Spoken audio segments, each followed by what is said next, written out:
ले लीजिए, इनको मान लीजिए पिताजी, इनको मान लीजिए दादाजी, ठीक है। तो दादाजी क्या करते हैं, अब अपने घर को मान लीजिए बंगाल, ठीक है, तो इस पर शासन कर रहे हैं। पिताजी के पास प्रशासनिक अधिकार है, जैसे कि काम करना है, बाहर जाइए काम करिए, ठीक है।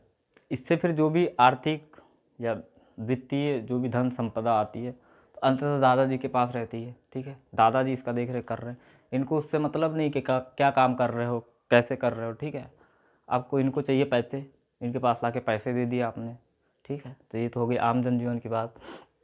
और भी इसे और उदाहरणों से समझाया है, जैसे आप मान लीजिए आपको आपकी एज के हिसाब से उदाहरण दे के समझाते हैं।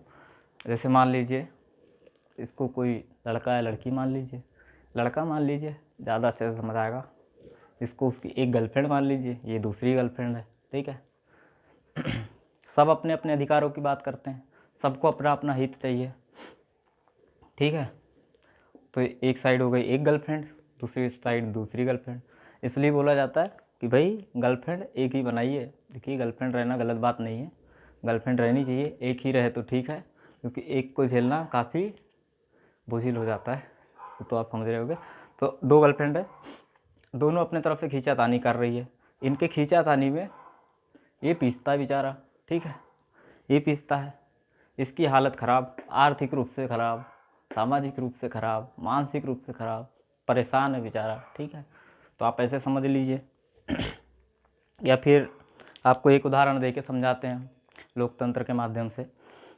लोकतंत्र में देखिए आप, जैसे गठबंधन की सरकार है, सरकार चलाना है, देश चलाना है, ठीक है, ये देश है मान लीजिए।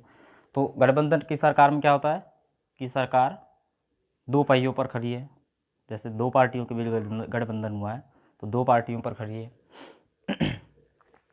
अगर से दूसरी पार्टी किसी निर्णय पर सहमत हुई तो ठीक है, नहीं हुई, ये निकल गई, तो फिर काम नहीं बन पाएगा, फिर नुकसान, टाइम बर्बादी, ठीक है। दोनों की दोनों पार्टी अगर से किसी मुद्दे पर सहमत है तो ही काम चल पाएगा, पर ऐसा होता कहाँ है, कहीं ना कहीं विवाद की स्थिति बनी रहती है। तो इन्हीं सब विवादों के कारण हमारे राज्य की हालत ख़राब। अब अभी के वर्तमान समय में देख लीजिए, मोदी गवर्नमेंट को देख लीजिए, बिल्कुल फुल बहुमत में कितने बढ़िया से काम हो रहे हैं, ठीक है। तो ये सब गठबंधन की सरकार में ये समस्या भी आती है, इसके कई फ़ायदे भी है और कुछ नुकसान भी है, फ़ायदे भी है। तो फ़ायदे पे चर्चा तो आपसे पॉलिटी में की जाएंगी, हम तो यहाँ सिर्फ उदाहरण के माध्यम से समझ रहे हैं, तो उदाहरण के रूप में आपको बता दिए, ठीक है। तो आप इन उदाहरण से माध्यम से ध्यान रखिएगा। आपको तीन उदाहरण के माध्यम से समझा आपने, दादाजी, पिताजी